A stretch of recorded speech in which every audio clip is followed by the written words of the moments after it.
Assalamualaikum beres, selamat datang kembali di Guru Gembel Channel. Di Konohagakure, di masa pemerintahan Naruto Uzumaki, ada sebuah acara yang sebenarnya sangat lumrah dan sudah rutin, yaitu diselenggarakannya ujian Chunin, di mana ninja-ninja junior dari berbagai kawasan itu diuji dan dipertandingkan dalam sejumlah turnamen yang lucu-lucuan seperti itu, adu kesaktian. Salah satu pesertanya adalah Boruto, anak dari Naruto Uzumaki. Nah, Boruto ini tampil cemerlang, luar biasa, mampu mengalahkan kawan-kawan dan lawan-lawannya. Uniknya adalah di tengah-tengah pertandingan ada sesuatu hal yang janggal yang membuat Naruto menyadari sesuatu. Kemudian dia langsung turun dan melakukan inspeksi langsung terhadap anaknya, dan terbuktilah di situ bahwa ternyata Boruto itu ikut ujian Chunin dengan curang. Alasan kecurangannya itu membuat sedikit drama di situ, tetapi hasil akhirnya tetap sama, yaitu Naruto Uzumaki itu mendiskualifikasi Boruto, dan akhirnya Boruto pada waktu itu dinyatakan keluar secara tidak terhormat gara-gara curang. Dari kontes itulah akhirnya kita bisa benar-benar menggarisbawahi bahwa Gibran bukan Boruto. Benar nggak sih? Simak videonya sampai tuntas. Yuk kita mulai.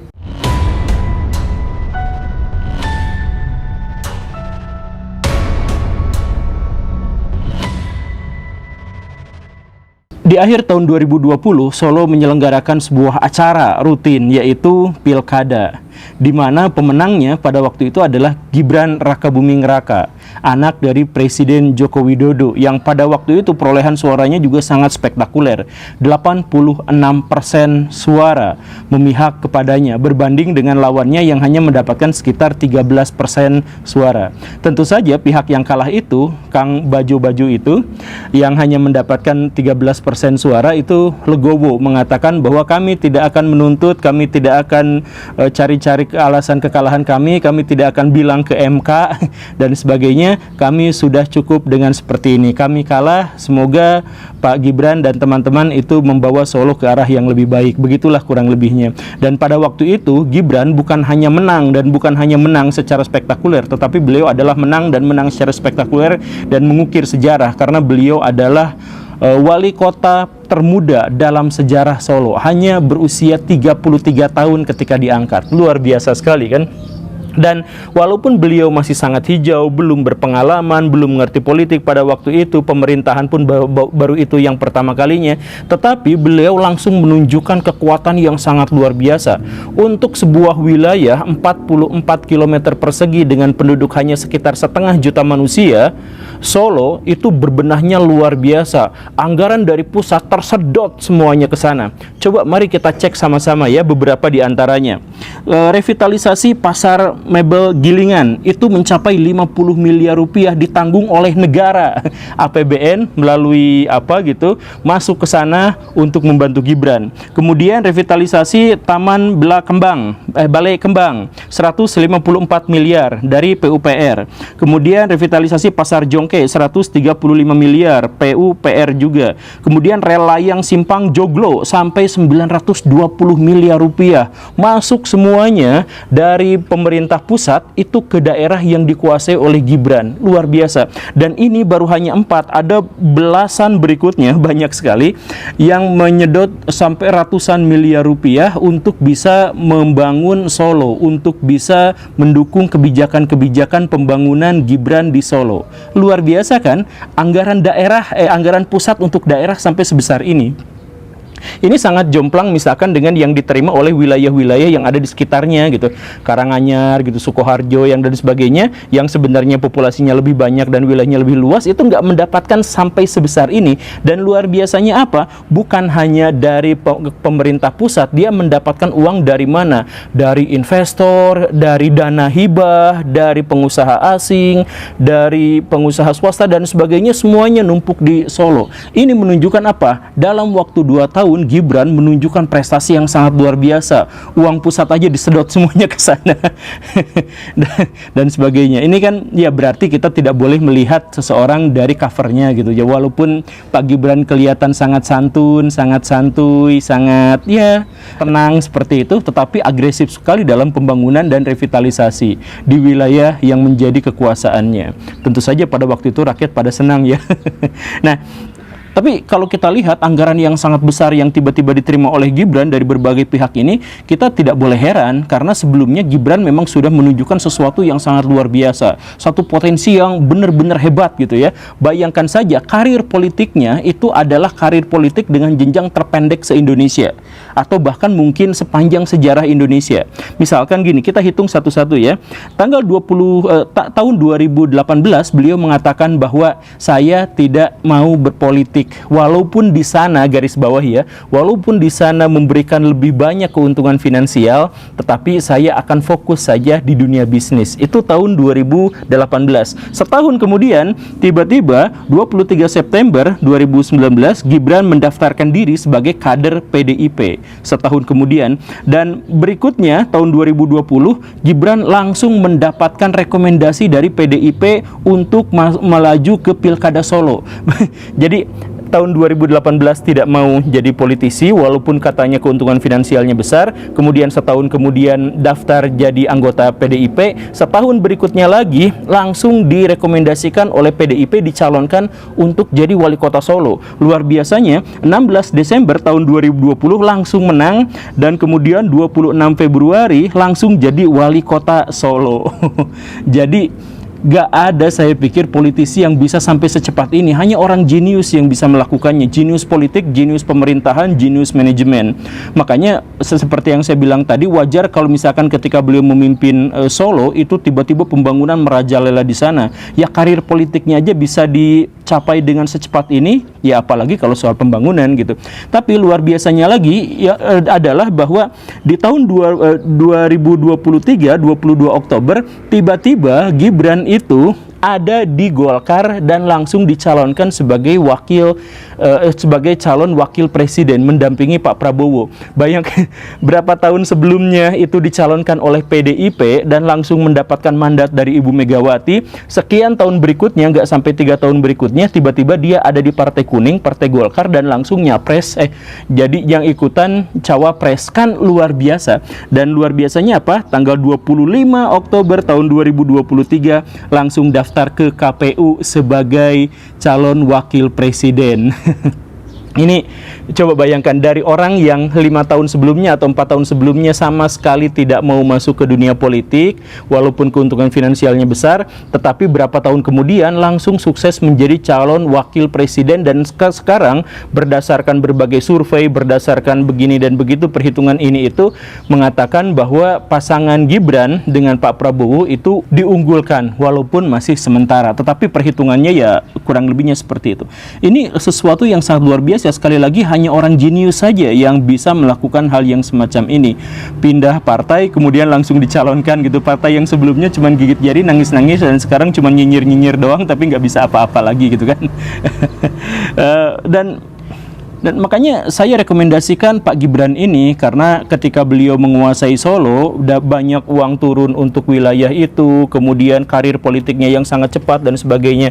Dan kalaupun misalkan kita melihat ke belakangnya lagi, memang track recordnya luar biasa. Sebelum beliau menjadi politisi dan mengakunya sebagai pebisnis, beliau itu kan punya banyak bisnis kuliner, banyak makanan gitu ya. Walaupun bisnis makanannya itu gak bagus-bagus amat dan akhirnya banyak di antara mereka yang bangkrut, tetapi investor yang masuk ke sana sampai ratusan miliar rupiah. Bayangkan sebuah bisnis yang baru muncul dan kemudian nilainya goyang ke sana ke sini dan akhirnya juga bangkrut. Ternyata investor yang terlibat di sana, dana yang ada di sana itu mencapai ratusan miliar. Berarti luar biasa kan kemampuan beliau dalam berdiplomasi, dalam membangun jaringan dan sebagainya. Saya pikir ini adalah salah satu yang paling baik di Indonesia. Orang bisnisnya aja, hancurnya aja dia dapat investor sekian ratus miliar, apalagi kalau misalkan berhasil gitu kan. Dan kesaktiannya bukan hanya selesai di situ. Waktu beliau mengajukan diri bersama Pak Prabowo sebagai calon presiden dan wakil presiden, itu kan sebenarnya belum memenuhi syarat. Karena syaratnya itu minimal usia 40 tahun. Undang-undang ini sebenarnya demi mengurangi kemungkinan para bocil ikut kontestasi pemilu gitu kan. Kalau misalkan bocil diperkirakan atau disangka, diasumsikan bahwa pikirannya masih belum matang, masih gurung-gusuh, ya pikiran-pikiran bocil dan remaja kayak gitu kan. Makanya ada undang-undang minimal 40 tahun gitu. Tetapi ketika beliau datang ke situ dan persyaratannya tidak sesuai, maka persyaratan itulah yang kemudian diganti MK atas usulan atau peninjauan dari seorang mahasiswa yang tidak dikenal, tiba-tiba mengatakan bahwa Gibran boleh saja ikut kontestasi pemilu 2024. Karena apa? Karena syaratnya sudah dirubah. Awalnya adalah minimal berusia 40 tahun, sekarang minimal berusia 40 tahun atau sudah pernah menjabat sebagai kepala daerah di satu tempat. Kepala daerahnya pun itu boleh walaupun hanya sekedar wali kota di sebuah kota yang sangat kecil gitu.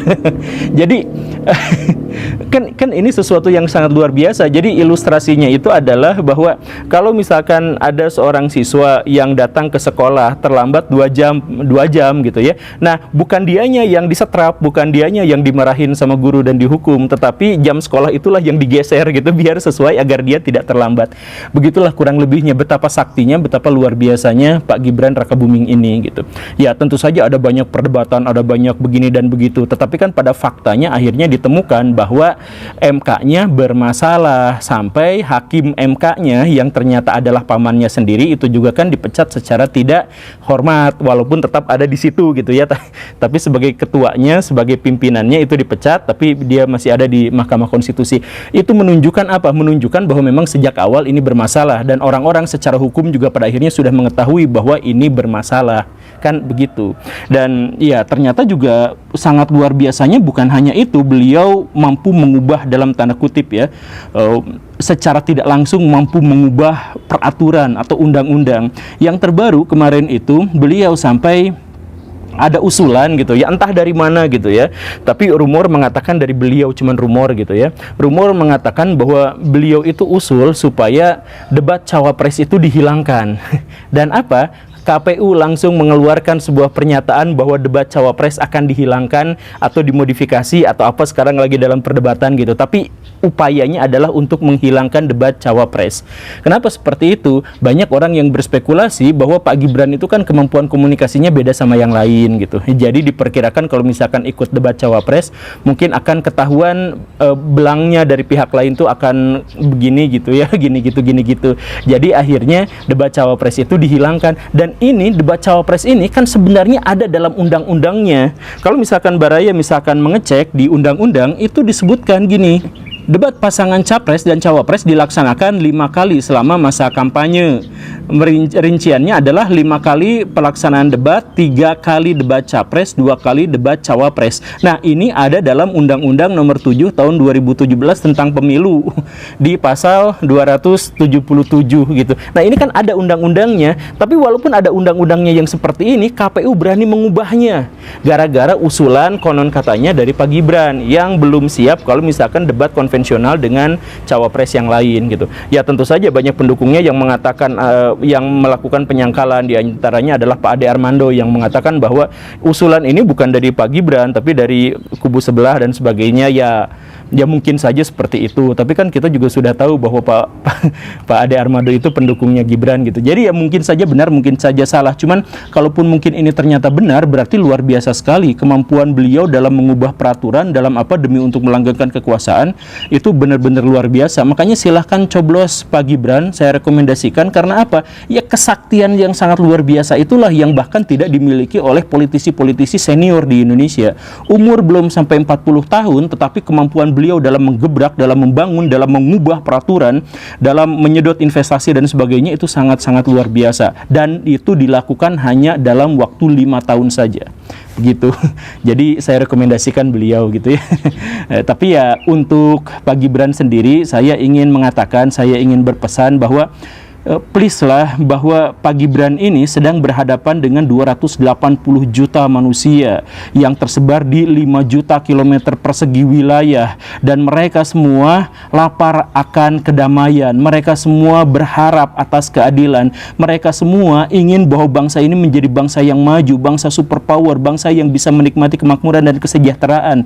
Dan orang-orang yang 280 juta ini sangat membutuhkan pemimpin yang hebat, pemimpin yang otoriter, otoritatif, pemimpin yang sangat luar biasa jenius. Jadi please lah untuk semuanya ngaca, coba lihat diri sendiri. Kalau misalkan merasa bahwa dirinya itu ternyata tidak mampu, tidak kuat, tidak hebat, tidak baik, dan ada deretan orang-orang lain yang nampaknya lebih bagus, ya ini mengaca sendiri masing-masing gitu ya.